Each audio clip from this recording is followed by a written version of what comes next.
Bonjour tout le monde et bienvenue à ce 9e épisode du Seb Show dédié à la 20e saison de Big Brother US. J'espère que ça va bien. Avant de commencer avec la vidéo, je veux vous emmener sur le fait que j'ai reçu quand même beaucoup de questions par rapport à cet automne sur qu'est-ce que je vais faire avec tout ce qui est télé-réalité, YouTube. J'en ai parlé sur Twitch, j'en ai parlé aussi un peu dans les autres vidéos. Je m'enligne sur une grosse refonte de YouTube, dans le sens que je vais changer des choses par rapport à YouTube, je vais retravailler même les anciennes vidéos, les tags, la façon où j'ai décrit. Il y a beaucoup de choses qui vont changer de ce côté-là, et c'est pour emmener comme la version YouTube 2.0 du Seb Show, c'est-à-dire être prêt pour cet automne justement et aller au maximum avec la télé-réalité qui va s'offrir à nous, parce qu'il va y avoir quand même plusieurs émissions qui vont être intéressantes pour les gens qui suivent ça. Donc, c'est sûr qu'on a Occupation Double. C'est sûr qu'Occupation Double va prendre un gros morceau. On a eu des nouvelles d'ailleurs de ce qui va se passer avec Occupation Double. Je suis pas sûr, là, je suis comme. Mais bref, je vous en jaserai. Je ferai peut-être une petite vidéo de préambule ou d'avant-show, on pourrait dire. Il y a XOXO. J'ai pas trop hâte de voir c'est quoi, comment que ça va se dessiner comme télé-réalité. Je suis probablement en train de faire une dépression déjà, mais en tout cas, bref. J'ai vu aussi, on m'a parlé du fait que Amazing Race va être sur les ondes de V, je crois. Donc, ça va être rallye autour du monde, si ma mémoire est bonne, le titre. Je sais pas quelle saison ils vont utiliser. C'est peut-être celle que j'avais fait 2 épisodes du Seb Show l'année passée en anglais. Peu importe, il y a des chances que je reprenne épisode par épisode, exactement comme je fais avec Survivor, entre autres. Donc, de faire un récapitulatif de l'épisode, même si je connais un peu le déroulement du show puis où est-ce que ça s'en va. Ça va peut-être être intéressant quand même de l'analyser objectivement, mais d'une autre perspective. Ensuite de ça, bien évidemment, il y a les téléréalités américaines, donc Survivor. Probablement, je pense qu'il y a une nouvelle saison aussi d'Amazing Race cet automne. Donc ça va être pas mal un gros portrait. Il va y avoir beaucoup de stock. Je vais essayer vraiment de tout inclure, de tout faire cet automne. Et c'est pour ça que je veux que YouTube soit fin prêt pour ça. Puis qu'on ait du fun ensemble, que je puisse critiquer ça à la tonne, puis qu'on s'amuse ensemble, puis que vous ayez mon opinion finale par rapport à ces émissions-là. Fait que, sans plus attendre, je vais switcher par rapport à Big Brother US. Juste petite note par exemple, juste pour vous dire, moi peut-être faire une vidéo aussi qui va expliquer les changements que j'ai effectués sur YouTube quand ça va être fait. Ça va peut-être être le fun pour vous autres de comprendre un peu les raisons pourquoi j'ai posé certains gestes, parce que j'en ai expliqué une partie dans Twitch, dans mon vidéo de Twitch, je veux dire, là, pour les changements que j'apportais au Seb Show en tant que tel, les raisons pourquoi je les apportais. Je vais peut-être en faire un quand même pour YouTube avant que la grosse saison de télé-réalité commence. Fait que je voulais juste éclaircir ça, juste au cas où, parce que pour pas que les gens se disent, mon Dieu, ça a changé, ou il y a des vidéos qui ont disparu, des choses comme ça, je vais vous l'expliquer comme du monde. Donc, par rapport à Big Brother US, bon, semaine assez plate, on pourrait dire. Ça a été la semaine où ce que Angela était Head of Household. À partir du moment qu'elle a été Head of Household, c'était pas mal prévisible, ça allait être Faisal et Hailey qui allaient être nominés. Il n'y a rien eu d'excitant dans cette semaine-là. C'était prévisible de bout en bout, ou presque. On pouvait se demander, dire, vont-ils éliminer Faisal, vont-ils éliminer Hailey?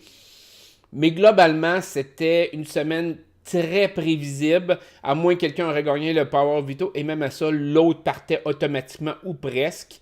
Il aurait pu avoir des beaux revirements, mais on est dans une phase de jeu où le jeu devient extrêmement prévisible à ce stade-ci. Habituellement, quand il y a 2 alliances dans le jeu, des fois, soit il y a une alliance qui élimine complètement l'autre alliance.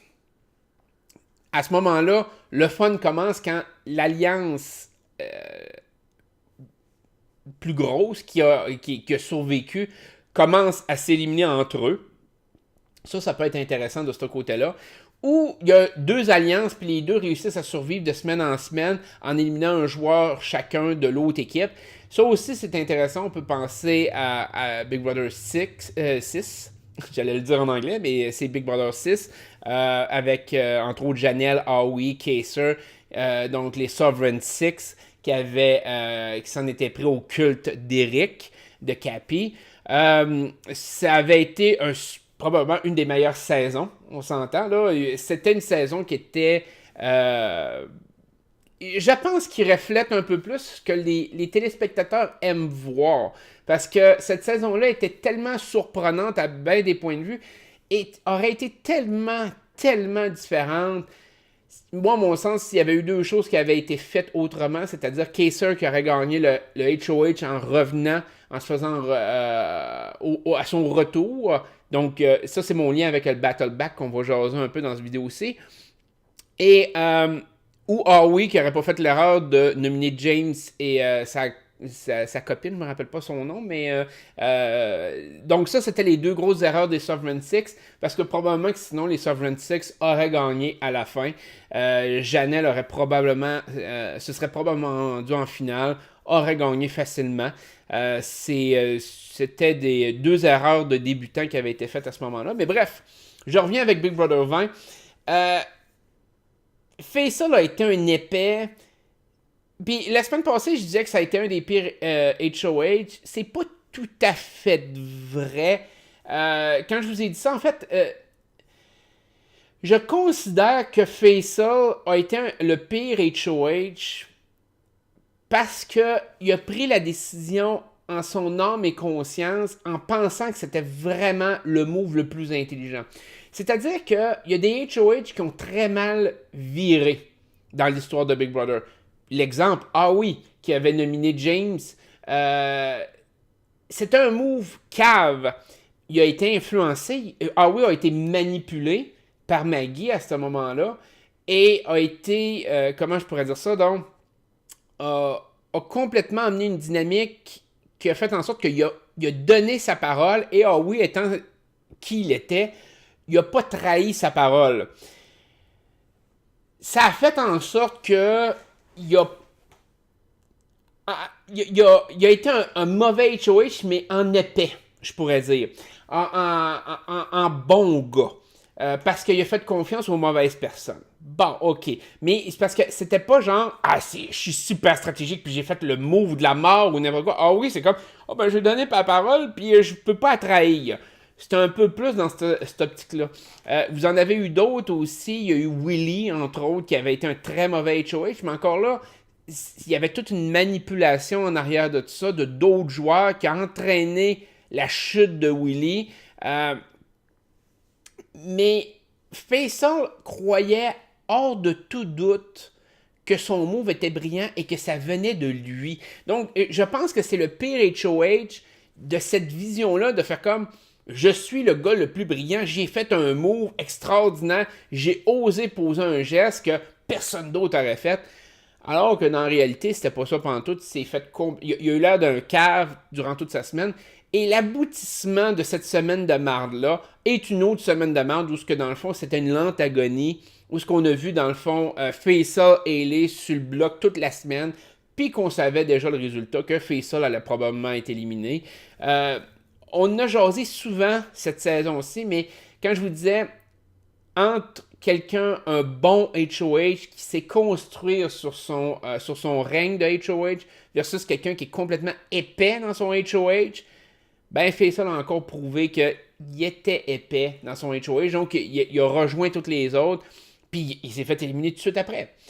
Fait que le côté stratégique de Hayley qui Faisal, c'était complètement en dehors de la plaque. On n'a rien vu d'intéressant de ce côté-là. Et tous les autres joueurs voulaient les éliminer. Fait que ça donne un show plate, en général. Qu'on le veuille ou non, ça donne un show moyen. L'aspect des alliances, c'est qu'à un moment donné se produit le phénomène que quand il y a des grosses alliances, comme il y avait avec Rockstar, Faisal, Hayley, Bayley, Scotty, ben, l'alliance dominante, qui était celle de Tyler, va toujours se dire, il faut qu'on élimine toute l'autre alliance. On va se rendre dans les 5 derniers, dans les 6 derniers. Et le but, c'est évidemment d'éliminer toutes les autres et d'être les 5 derniers. Le hic, c'est que ça fonctionne pas toujours comme ça. On l'a vu un peu dans Survivor, la saison 35.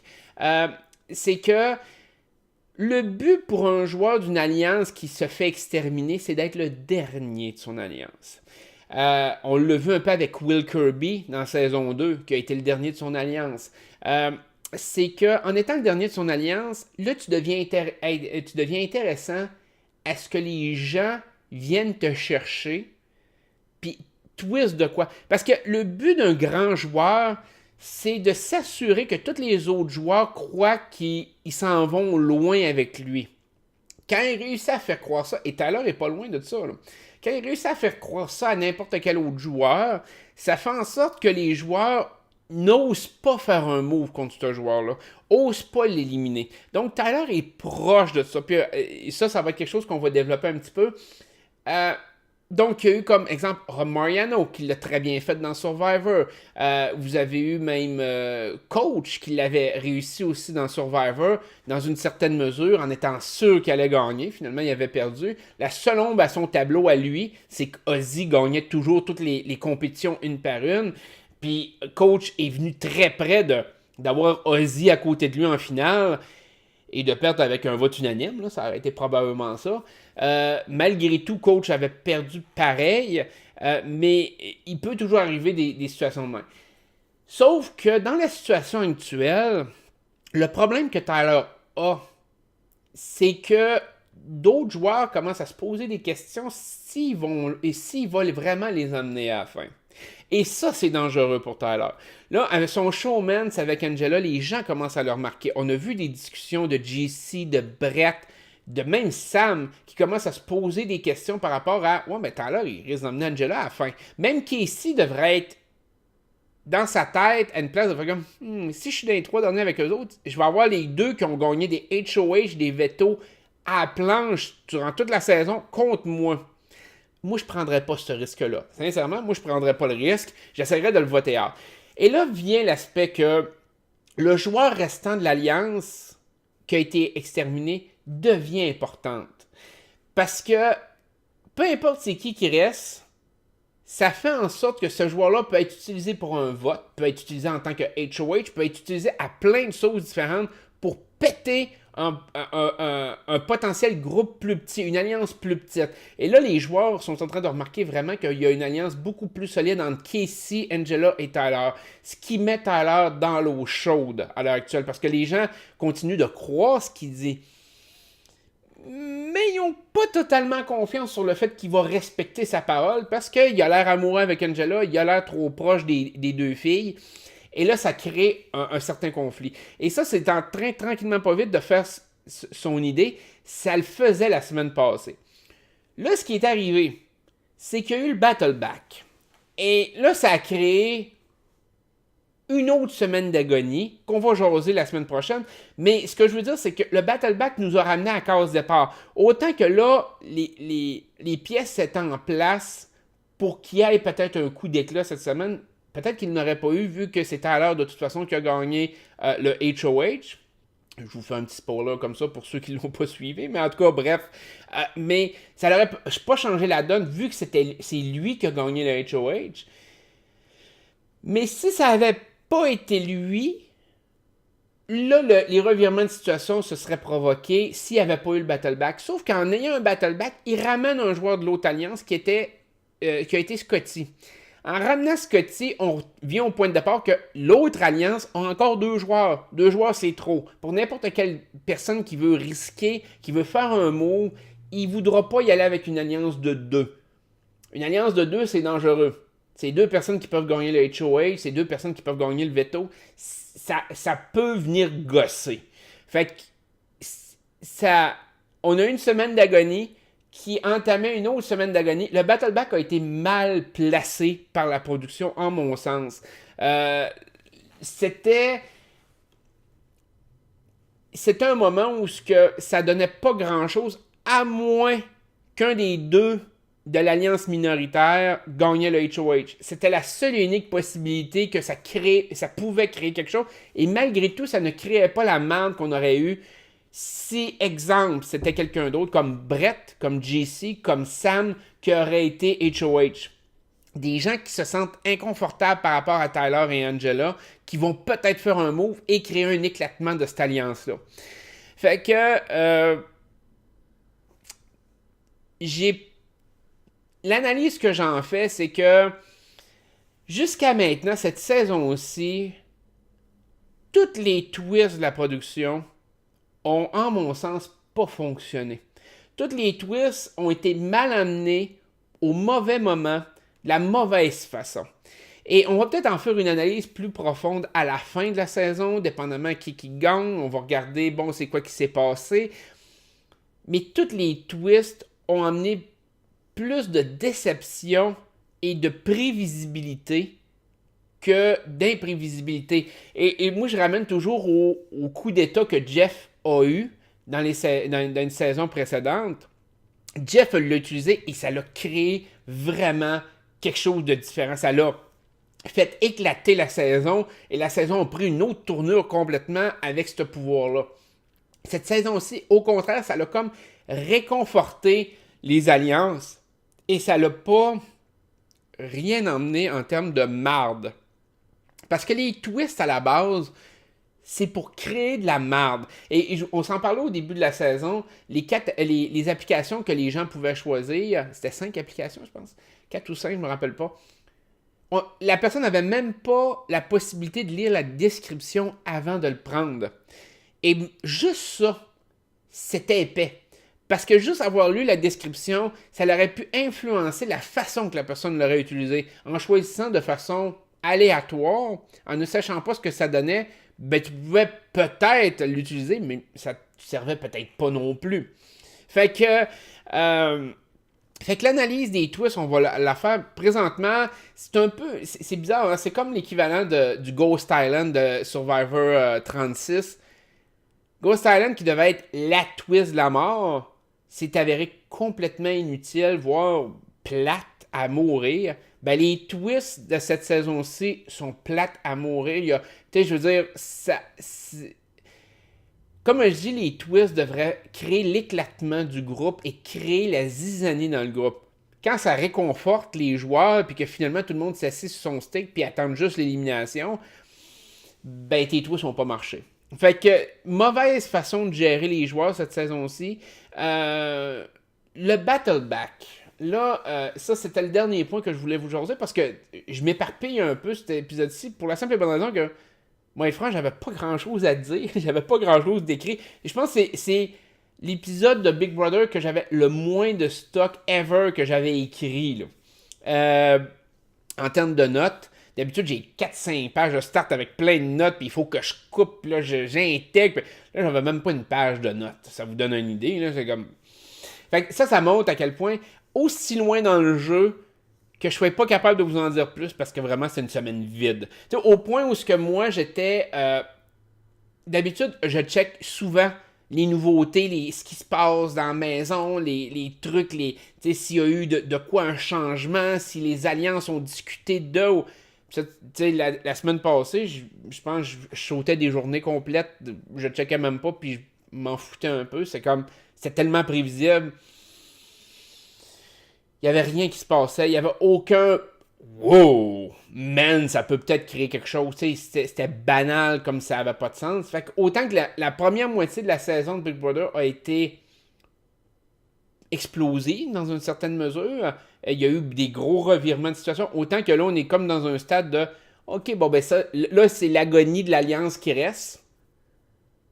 On attend la fin de l'agonie, là. Puis après ça, peut-être qu'il va y avoir quelque chose de hot. Ça va dépendre aussi de comment que le jeu s'enligne, dans le sens, est-ce qu'il va y avoir quelqu'un qui va vraiment manipuler intensément comme Tyler, puis que dans le fond, les joueurs vont être prévisibles jusqu'à la fin?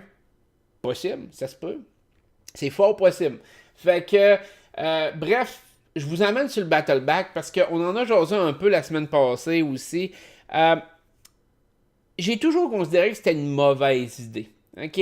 Le Battle Back, le fait de ramener un joueur, même si on aime le joueur. T'sais, moi, je me rappelle, dans Big Brother 6, je voulais voir Kaiser revenir malgré tout, mais j'ai toujours considéré que c'était une mauvaise idée. La raison, c'est que vous aurez probablement jamais un joueur qui revient qui va gagner. Parce que c'est non méritant. Le joueur a été éliminé. Le joueur a eu une deuxième chance pour n'importe quelle maudite raison. Dans un contexte comme... Là, je vous parle pas d'un contexte comme Love Story, avec le fait de, bon, on l'isole, puis c'est pas vraiment un vote, puis ci, puis ça. Là, je vous parle vraiment d'un contexte où les joueurs ont voté, ils ont clenché le joueur, puis le joueur revient, par n'importe quel twist. Le réflexe normal des joueurs va être, bon, on va le rééliminer. C'est logique. Je veux dire, si un joueur était éliminé de façon aléatoire, notons, ou un problème médical. On va prendre cet exemple-là. Un joueur tombe malade à l'intérieur de la maison, ils ne savent pas trop c'est quoi, ils sortent de façon abrupte pour le soigner. Il y a un battle back, puis c'est ce joueur-là qui ramène. Ouais, ok, peut-être, oui, parce qu'il n'est pas parti en étant éliminé par les joueurs. Quelqu'un qui serait éliminé par une twist que je sais pas moi, il y a un joueur qui vote, puis je sais pas moi, ça tombe dans les mains de... je vais prendre un exemple. Dans la situation actuelle, on aurait Haley qui gagnerait un HackerCom qui ferait en sorte de... moi seul, j'élimine Tyler par moi-même. Ok, peut-être que là, ça pourrait marcher, Tyler reviendrait, bon, ça pourrait fonctionner un peu. Mais globalement, ça fonctionne pas. C'est un concept qui ne fonctionne pas, puis ça peut créer de la merde. Le fait que Kessler soit revenu dans Big Brother 6 fait en sorte que ça a créé énormément de merde dans les semaines qui ont suivi. La bataille de Janelle contre Jennifer, entre autres. Le fait que là, les alliances étaient extrêmement compétitives. Mais au-delà de ça, le joueur en soi a été éliminé pour certaines raisons. Son jeu social était pas bon. Il était trop compétitif. Il était trop une grosse menace pour les autres. Peu importe la raison. Ben, les raisons changeront pas du jour au lendemain. Les joueurs vont pas le voir traverser la porte et faire comme ah ben ouais, finalement, lui, on l'haïssait. Là, on l'intègre. T'sais, surtout, ça fait genre 8 semaines que t'es avec. Puis tout d'un coup, ouais, on le réintègre. Y a pas de problème. On l'aime. Ah non, ça marchera pas. Il est compétitif à fond. Il vient de gagner un battle back en plus. Oh ouais, là on s'en fout qu'il soit compétitif.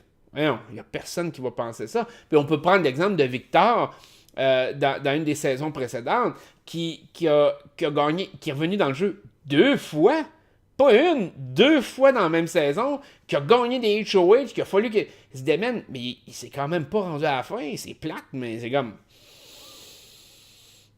Il s'est pas rendu à la fin. Le monde va quand même l'éliminer. Puis il y a eu James aussi qui est revenu. Puis qu'il fallait qu'il gagne les veto un en arrière de l'autre pour se sauver le cul. C'est comme.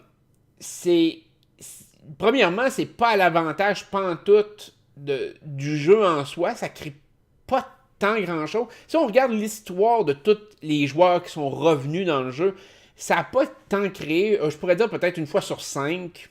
Avec un ratio d'une fois sur 4, une fois sur 5, ça peut créer quelque chose. Mais globalement, le joueur qui revient se fait sortir tout de suite après. Parce que les raisons qui s'est fait sortir sont encore là. Les raisons pourquoi les gens l'ont éliminé existent toujours. Fait que c'est pour ça que je dis... bon, si quelqu'un a été éliminé parce qu'il était un pion, il était faible, il y a des gens qui vont dire bah, ben, on peut peut-être y laisser une couple de semaines de plus, ou quelqu'un qui est très fort qui réussit à gagner des HOH, mais à un moment donné, tu ne peux pas gagner toutes les compétitions une en arrière de l'autre pour te rendre jusqu'à la fin. C'est comme logiquement ou statistiquement, c'est impossible. Même les très gros joueurs, ceux qui ont gagné énormément de veto de HOH, n'ont pas réussi à se rendre à la fin nécessairement par cette méthode-là. Fait que, et en plus de tout ça, ben quand tu fais face au jury à la fin, le jury te regarde, c'est comme, ouais, mais toi, tu as eu une deuxième chance. Le joueur qui est à côté de toi, lui, il a réussi à se rendre à la fin, one shot. Il n'a pas eu besoin de revenir, il s'est jamais fait voter out. Moi, je me défendrais comme ça dans les 2 derniers, je dirais, écoute, moi, ma stratégie était super bonne, j'ai jamais été éliminé. Le joueur à côté de moi, il a été éliminé. Pourquoi qu'on lui donnerait l'argent? On veut vraiment donner l'image qu'un joueur qui est éliminé peut quand même gagner? Fait que moi, je donnerais pas l'argent nécessairement à quelqu'un qui a qui revient dans le jeu. Et de mémoire, c'est jamais arrivé non plus dans Survivor Big Brother. Un joueur qui a été éliminé, qui revient et qui gagne. Je pense que la seule personne que j'ai en tête que ça aurait pu faire ça, c'est Ozzy. Ozzy, je pense que c'était dans la saison de South Pacific, parce qu'Ozzy était une machine de guerre terrible, parce qu'Ozzy traînait à bout de bras toutes les compétitions, parce qu'Ozzy faisait tout pour survivre et les gens l'aimaient. Il serait retrouvé contre probablement 2 personnes qui étaient détestées par le jury en plus. Des grosses chances. Fait que je pense qu'Ozzy aurait gagné haut la main avec un vote unanime, mais de mémoire, c'est probablement le seul joueur que je verrais avoir gagné en revenant dans le jeu. On peut peut-être débattre que Victor aurait peut-être pu, c'est encore drôle, je sais pas, dépendamment contre qui il aurait été. Fait que, bref, Battleback, mauvaise idée. Surtout de la façon qu'ils l'ont fait cette année. Montrer les messages de revoir, montrer... oui, je pouvais être un peu intéressé à voir qu'est-ce qui allait arriver avec Scotty, mais dès que Scotty est rentré sur le plateau et a dit « Ah, ben, je veux voir si mon alliance avec Tyler tient encore la route », c'est comme... Man... Prévisible, et ça donne de la mauvaise TV. Fait que... Moi, je pense que ça fait un peu le tour de ce que je voulais vous dire. Je vous ai parlé beaucoup plus que je pensais avec le peu que j'avais. C'était plus métal que vraiment spécifique cette semaine. J'en suis conscient. Peut-être qu'on va avoir des choses à dire la semaine prochaine. J'ai l'impression que non, malheureusement. J'ai l'impression que ça va être une semaine encore plus vide. Mais je vais quand même vous faire une vidéo comme promis à toutes les semaines. Fait que je vais vous souhaiter une bonne journée. Prenez soin de vous autres, je vous adore, puis je vous tiens au courant par rapport à YouTube, par rapport aux changements que je vais faire. Inquiétez-vous pas, puis la grosse saison de télé-réalité s'en vient pour nous tous. Fait que restez à l'écoute. Je vous adore, bye bye.